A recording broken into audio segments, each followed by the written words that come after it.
እናከብር ለነገር የተገኝ ይባላል። ማሰባሰበን ማህያኑ እግዚአብሔር ፍቅር ሰላም ለምን አደራችሁ? ለምን አረፈዳችሁ? ለምን ተመለሳችሁ? እግዚአብሔር አምላካችን ይህችን ይህችን ሰዓት መዝነትና ጀምሮ በተቀደሰው ስፍራ በምህረቱ አደባባይ በሚጠጣው ቦታ ተሰባስበን ያውላቤት የሚሰማ በረከትን እንድናገኝ የረፈደትን ይህ ለባህሪ አምላካችን ዛሬ ዘውትርን በስተባሉን አክብረን ክርስቲያን የተመሰገነ ይሁን። እንኳን ለሀምሳኛው ቀን ለበዓለ በራክሊጦስ በሰላም በጤና አደረሰን አደረሳችሁ።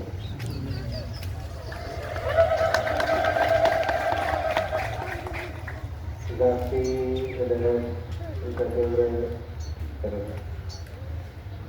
ይህች ቀን እግዚአብሔር ስራውን የሰራባት ቀን ናት። እግዚአብሔር ስራውን የሰራባት ይህች ቀን ናት። መዝሙረ ዳዊት መዝሙር 118 ቁጥር 24 ላይ ተጽፎ የምናገኘው በቅዳሴው መካከል ዲያቆናቱ በታንዘኛ ሲዘምሩልን ሲያዜሙት ሲያስተምሩት የነበሩት የዕለቱ ምስባክ ዛቲ ዕለት ተገብር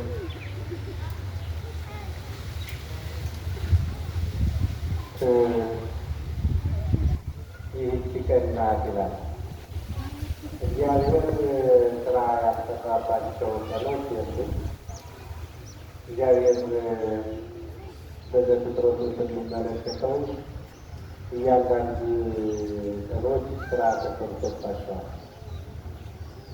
እግዚአብሔር የስራ አምላክ ነው። ስራውን ሁሉ በጊዜው በሰዓቱ ሁሉ ውብ አድርጎ ሰርቶታል። ሰባተኛው ቀን ደግሞ የዕረፍት ቀን ብሎ አካል የሚያርፍባት ስራ የተመደቡ አካላት የሚያርፍባት የበረከት ቀን ብሎ በኦሪቱ ዘፍጥረቱ አስቀምጦታል። ስለዚህ ይህች ቀን በሐዲሱም በብሉይም እግዚአብሔር ስራ የተሰራባቸው ቀኖች የተለየ ስራ ልዩ ስራ የተሰራባቸው ቀኖች በሐዲሱም ዕለተ እሑድ ነው። ዕለተ እሑድ ልዩ ስራ የተሰራባት ናት። በዕለተ ፍጥረት ቅዳሜ ዕረፍት ቀን ከእሑድ እስከ ዓርብ ያሉ ዕለታት ፍጥረታት ተፈጥሮባቸዋል። በዕለተ እሑድ 8 ፍጥረታትን ተፈጥሮበታል። በዕለተ ሰኞ 1 ፍጥረት ተፈጥሮበታል። በዕለተ ማክሰኞ በዕለተ ሰሉስ 3 ፍጥረታት ተፈጥሮበታል። በዕለተ ረቡዕ እንዲሁ 3 ፍጥረት ተፈጥሮበታል። በዕለተ ሐሙስ እንደዚሁ 3 ፍጥረታት፣ በዕለተ ዓርብ እንደዚሁ 4 ፍጥረታት ተፈጥሮበታል። መጨረሻ አዳምን ተፈጥሮበታል። ስለዚህ አዳም ከተፈጠረ በኋላ የፍጥረቱ መደምደሚያ፣ የፍጥረቱ ቁንጮ፣ የፍጥረቱ መፈጸሚያ ያደረገው የሰው ልጅ ከሱ በፊት የተፈጠሩ ፍጥረታት ሁሉ ለሱ የሚጠቅሙ ለሱ የሚውሉ ምግቡን የሚኖርበት ቦታ የሚለብሱበትን አስፈላጊውን ሁሉ ከፈጠረ በኋላ መጨረሻው አዳምን ፈጥሮ፣ ስለዚህ አዳም ፈጥሮ ብርሃን አልብሶ ብርሃን አጎናጽፎ በአቂበ ሕግ ሕግን በመጠበቅ ስርዓትን በመጠበቅ ሕግን ባለመተላለፍ ከሞት በላይ እንዲሆን ሞት እንዳያገኘው ሞትን የሚገዛ እንዲሆን ከሰማይ በታች ያሉ ሁሉ ከምድር በላይ ያሉ ግዛ ንዳ እዘዝ ብሎ ወረሰየ ርዑሰ ወስብእ በላይ ለኩሉ ፍጥረት በፍጥረት ሁሉ አሰለጠነው ይላል። ነገር ግን ሕግ በመጠበቅ እንዳይሞት አደረገው እንጂ ሕግ ከሻረ የሞት ሞትን ሆኖታል። ለሞት እንደሚገዛ የሚገዛው የነበረውን ሞት እንደሚገዛ ደግሞ ነው። ስለዚህ አዳም በገነት ለ7 ዓመት ከ1 ወር ከ17 ቀን ከቆየ በኋላ አዳም ተሳሳተ። አትንካ የተባለውን ዕፀ በለስን በልቶ የሞት ሞት ሞተ። ስለዚህ የሞት ሞት ስለሞተ በጨለማ ውስጥ ስለገባ ምንድን ነው የሚለው መጽሐፍ? ኃይለ ጽልመት ተሰደ፣ የጨለማ ኃይል ተገፈፈ፣ የጨለማ ኃይል ተሰደደ፣ ራቀ። ክርስቶስ የመጣበት በእኛ ላይ ነግሶ የነበረውን ጨለማ ለማስወገድ በባህሪያችን ላይ ነግሶ ያለውን ሞት ለማራቅ ተስፋ ሕይወት ተሰራ፣ የሕይወት ተስፋ ተሰራ። ሞትን ተወግዶ ጨለማን ተወግዶ ሰው በጨለማ ውስጥ ለ5500 ዘመን ሞት ከአቤል ጀምሮ የአዳምን ልጆች ሁሉ ሲገዛ ሲያሰቃይ የነበረ ወለዘሞተ እምኔሆሙ የአስሩ ሰውስተ ሲኦል የሞተውን ሁሉ በሲኦል ይጋዝ ነበር፣ ይታሰር ነበር፣ በእሳት ይቃጠል ነበር፣ ይጠበስ ነበር። የጨለማ ተጎናጽፎ ይኖር ነበር። ኢሳይያስ በምዕራፍ 9 ከቁጥር 2 ጀምሮ ያለው ለሕዝብ ዘይነብር ውስተ ጽልመት ወጽላሎተ ሞት ብርሃን አብይ ሰረገላ ይሁን። በጨለማ ውስጥ ሲኖር የነበረ ሕዝብ ታላቅ ብርሃን ወጣለት፣ ታላቅ ብርሃን አየ ይላል። ታላቅ በምን ሲኖር የነበረ? በጨለማ ሲኖር የነበረ ወጽላሎተ ሞት በጨለማ ላይ የዛፍ የገደል ጥላ ሲጨመርበት ጨለማው ይጸናል። በኃጢአትም ላይ ክህደት ሲጨመርበት ፍዳው ይጸናል፣ መከራው ይጸናል፣ በደሉ ይጸናል፣ ፍጹም ይሆናል፣ ምልአት ይሆናል። የኃጢአት መጨረሻው ሙላቱ ክህደት ብዙ ኃጢአት ይሰራ ይሆናል። ኃጢአት እየራሱ ትልቅም ትንሽም አለው። ይችደቅ ውስተ ንዑሳት ኃጣውእ ከመ ይችደቅ ውስተ አበይት ኃጣውእ አረጋዊ መንፈሳዊ ኃጢአቶች ታናናሽ ኃጢአቶች አሉ፣ ታናናሾች ኃጢአቶች አሉ። ዶግማቲክ ሃይማኖታዊ የሆኑ ኃጢአቶች አሉ፣ ቀኖናዊ የሆነ ኃጢአቶች አሉ። ዶግማ በዶግማ ላይ ስህተት ሲፈጠር የዶግማ ስህተት ይባላል፣ ምንፍቅና ነው የሚባለው። የቀኖናዊ የሌላው ስህተት ደግሞ በደል ነው፣ ኃጢአት ነው። ስለዚህ በዶግማ መሳሳት አይፈቀድም፣ በሃይማኖት አይፈቀድም ነው። የሃይማኖት ስህተቶች ምንፍቅና ናቸው ወይም ሄደት ናቸው። ስለዚህ ኃጢአቶቹ ይለያያሉ፣ ትልቅና ትንሽ አላቸው። ስለዚህ ጨለማ ጽላሎተ ሞት በጨለማው ላይ ጥላ ሲጨመርበት የገደሉ የዛፉ ሲጨመርበት ጨለማው እንዲመዘነ እንደዚህ ይጸናል። ስለዚህ ኢየሱስ ክርስቶስ ይህ ዕለት እግዚአብሔር ስራውን የሰራበት ዕለት ስንል አዳምን ለማዳን የተቀደሰበት ዕለት ትልቅ ቀን ከዕለታት ሁሉ ልዩ ቀን መጋቢት 29 ዓለም የተፈጠረበት ነው። ክርስቶስን የተመለሰበት ክርስቶስ የተወለደበት ደግሞ ልዩ ነው። ክርስቶስ ሞትን ድል አድርጎ 33 ዓመት በዚህ ዓለም ኑሮ የተነሳበት ሞትን ያጠፋበት ቀን ደግሞ ልዩ ዕለት ተሰጥሞ ሞት ተሰጥሞ ሞት በሞዓት በመሸነፍ ሞት ድል ተደረገ፣ ተሰጠመ፣ ጠፋ። በሞቱ ለሞት ደርሶ በሞቱ ለሞት ሞትን አጠፋው። ወይእዜኒ ክርስቶስ ቀደመ ተንሥኦ ኩሎሙ ሙታን። ቅዱስ ጳውሎስ በአንደኛ ቆሮንቶስ ምዕራፍ 15 ቁጥር 20 ጀምሮ ያለው ክርስቶስ ከሙታን ሁሉ አስቀድሞ ተነሳ፣ ሞትን ድል አድርጎ ሞትን አጥፍቶ ተለይቶ ተነሳ። ተለይቶ የተነሳበት ቀን ሞትን አጥፍቶ ጨለማን አስወግዶ ብርሃን ለብሶ ብርሃን ተጎናጽፎ ዓለምን በብርሃነ መለኮቱ አብርቶ ከሰው ልጅ ከሰው ዘር ከአዳም ዘር ሞትን አጥፍቶ ተነሳ። ስለዚህ ክርስቶስ ከተነሳ 50ኛው ቀን ነው። 50ው ቀን እንደ አንድ ቀን የደስታ ቀን፣ የሰላም ቀን እየተመዋይን አይመልከን የተሰቃየንበት ፈታ ደስታ ያገኘንበት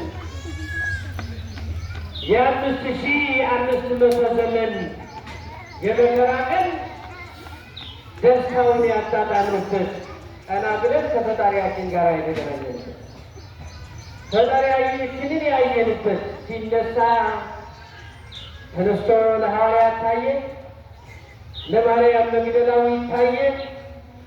ማርያም መግደላዊት በዚህ ዓለም ግማሽ ዘመኗ በኃጢአት ተዘፍቃ ኖራል። በአጋንንት እየተሰቃየች ኖራል። 7 አጋንንት እየራሳቸው ስራ የሚያሰሩ ሲጫወቱባት ኖሯል። የአጋንንት ማደሪያ የአጋንንት አዳራሽ ሆና ኖራል።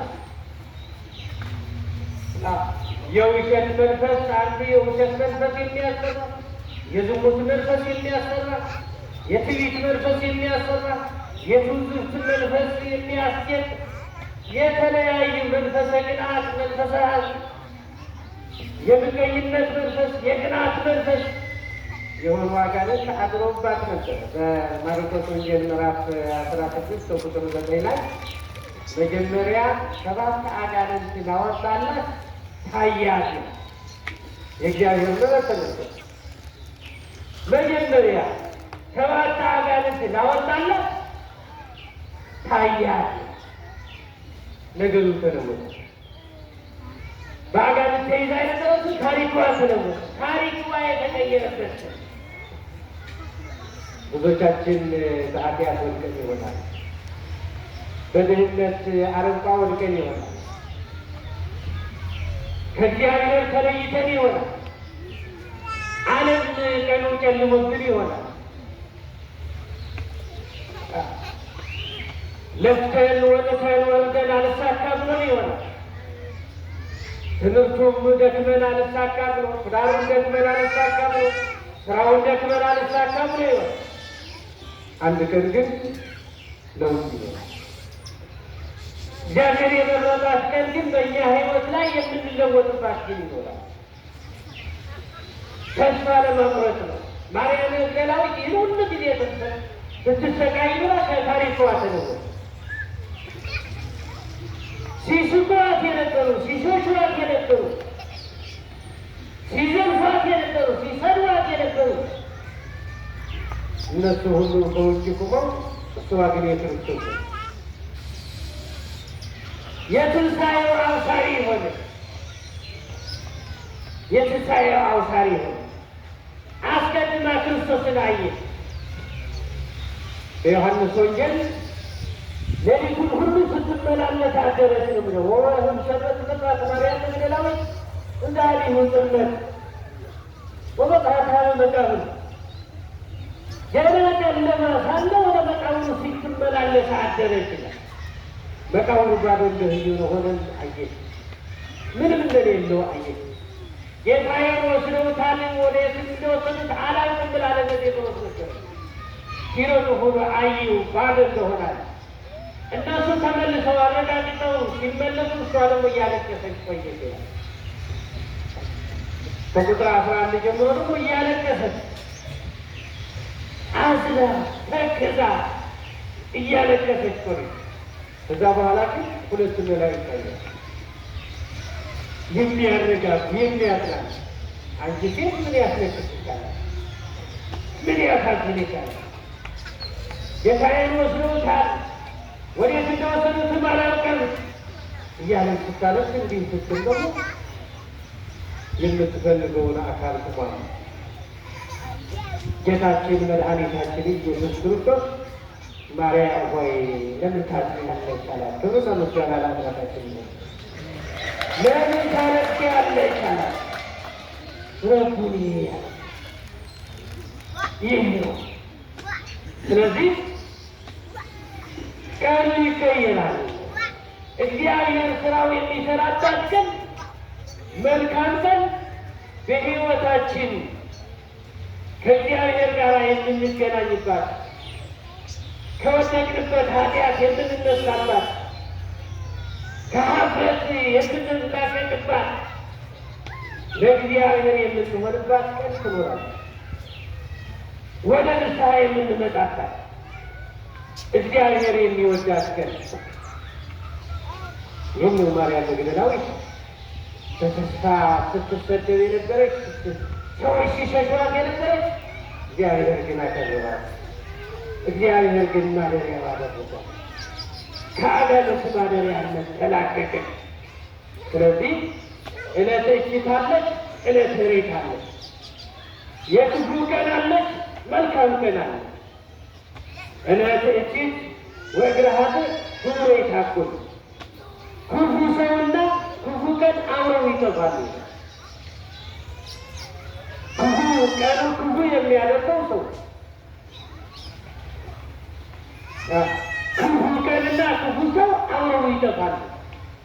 ዕለተ እኪት አይደለም የሚለው ክፉ ጊዜ ከጥፋት ቀን አድነን ከሚያድነን ዕለተ እኪት ወሰዓታተ መንሱት ወኩሎ ዘኪያት ሚል እድሄት ወንስራ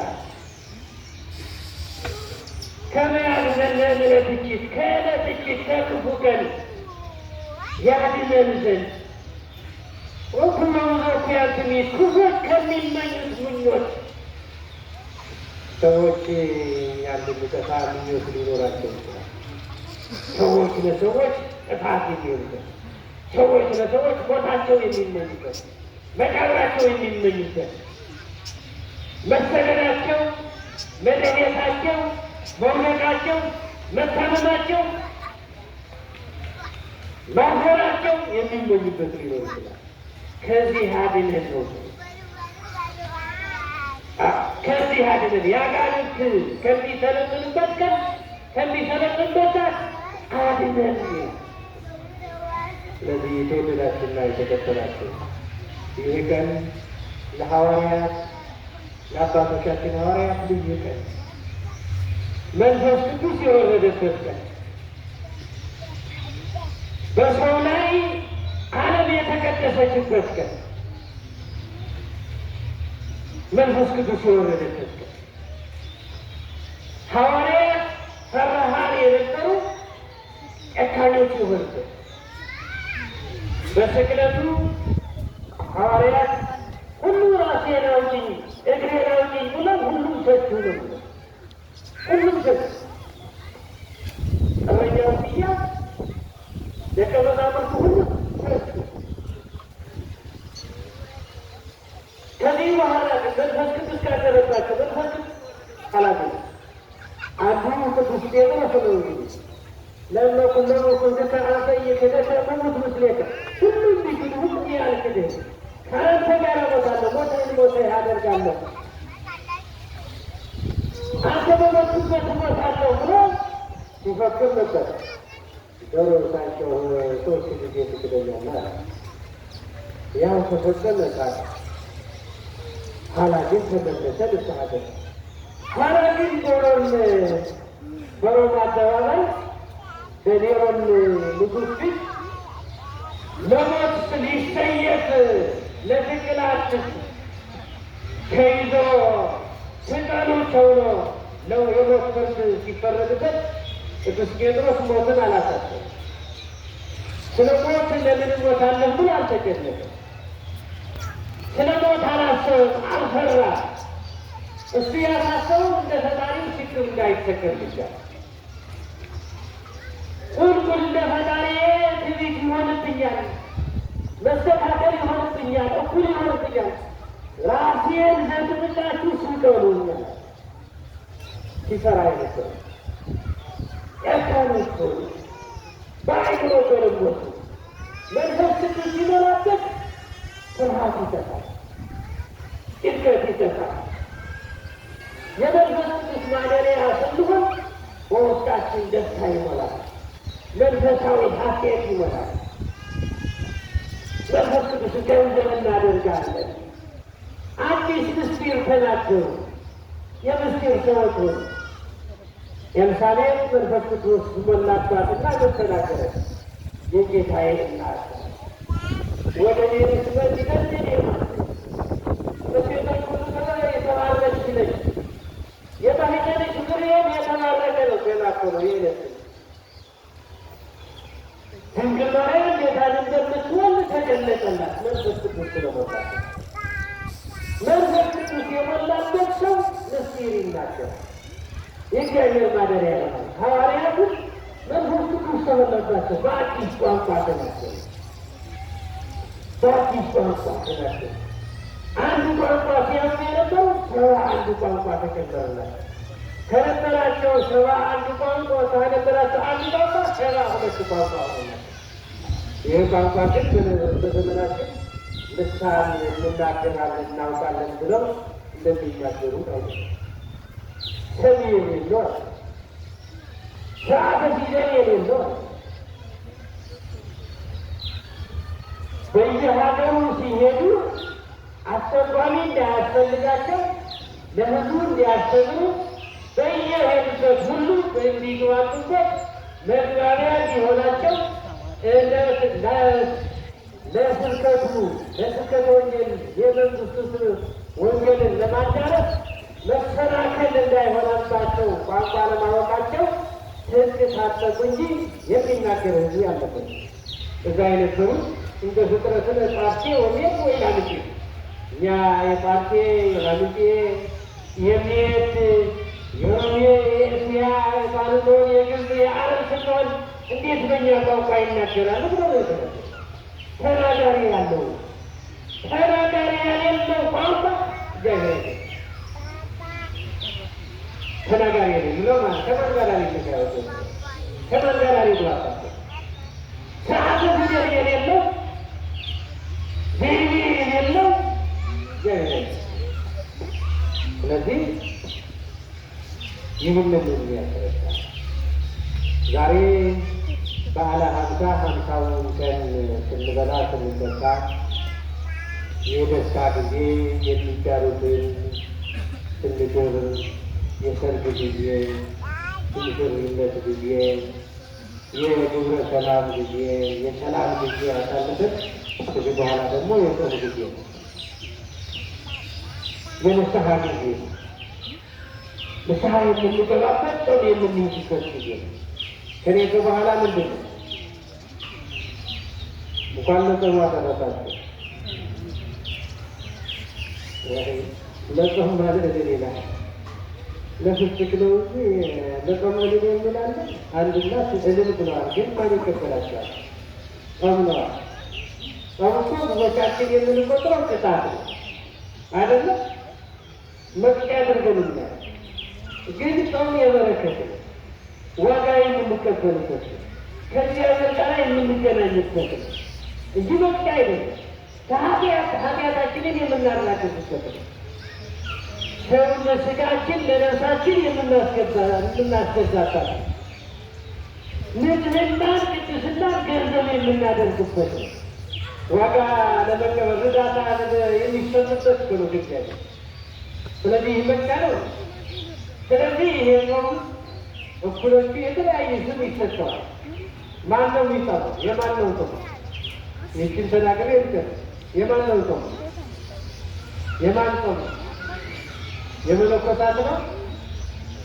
የካህናት ነው? የዲያቆናት ነው? የሽማግሌዎች ነው? መላ ወዳጆች፣ እነዚህ የመንግስት ሰዎች ለከብሰሙ አምላኮም ይላቸው ወደ አምላካቸው የሆናቸው ሰዎች ይሄ የስነ ብሎች ይላል። ሰባቱ አቋማት የክርስቲያን ሁሉ ናቸው። ከ7 ዓመት ጀምሮ ያለው ክርስቲያን ሊጾማቸው የተገቡ ናቸው። ማለት የአዋጅ ጾም ናቸው፣ የህግ ጾም ናቸው። የህግ ጾም ማለት ወይም የአዋጅ ጾም ማለት በእግዚአብሔር ዘንድ ሁሉ ሊጾመው ይታወቃል። ለጾመው ዋጋ ያገኛል፣ ላልጾመው ደግሞ ይቀጣል። ዋጋ ማጣት ብቻ አይደለም። ዋጋ የሚያጣው የፈቃዱ ጾም ሲሆን ዋጋው የጾመው ዋጋ ያገኛል፣ ያልጾመው ደግሞ ዋጋ ያገኝም ማለት ነው። ግን አይቀጣል። የአዋጅ ጾም ግን ቅጣት አለው። ባለመጾሙ ይቀጣል። ያው ቅጣቱም ንስሐ ካልገባ እስከ ሰማይ ይሄዳል ማለት ነው። በሰማያዊ አምላክ ነው ሲባል ህጉ እኛን እናካትለው። ሰማያዊ ህግ ስለሆነ ሰማያዊ ስርዓት ስለሆነ የእግዚአብሔር ስለሆነ ስለዚህ ክርስቲያን ሁሉ ሊጾም ታዘዘ እንጂ የቄስ ነው የማን ነው? የቄስ ነው ብለ የመነኩሴ ብሎ የሽማግሌ ነው የቆራቢ ነው ያለ እናንተ ናችሁ። ሰባኪ ያለ መምህራኑ እናንተ ናችሁ። የመንደር ሰባኪ ያላቸው የሚኖረው ቤተ ክርስቲያኗ የምታውቀው ጾም የሁሉ ሁላችሁ ክርስቲያን የሆነ ይጾማል፣ ክርስቲያን ያልሆነ ማለት ነው። ለክርስቲያን ይሄ ይጾማል፣ ክርስቲያን በሁለት የሚከፈልበት ጉዳይ ነው። የነፍስ መድኃኒት ስለሆነ የሁላችን መድኃኒት ነውና ዛቲ ዕለት እንደ ገብረ እግዚአብሔር ምትተስፋ የሆነ ሰዓተ ይባርክ። ይህቺ እግዚአብሔር ስራውን የሰራባት ቀን ናት። በዚህች ቀን ፍጹም ደስታ ፍጹም ሐሴት እናድርግ፣ ደስ ይበለን ይላል ነቢዩ ዳዊት። አምላካችን በፍጹም ደስታ ፍጹም ሐሴት ያምጣልን፣ ሀገራችንን ሰላም ያደርግልን። የምንድንበት ገብተን ተመገበን የሚሰራበት የተሰዳበት እንድንሆን ከአምላካችን አደርጉልን። ወስብሐት ለእግዚአብሔር።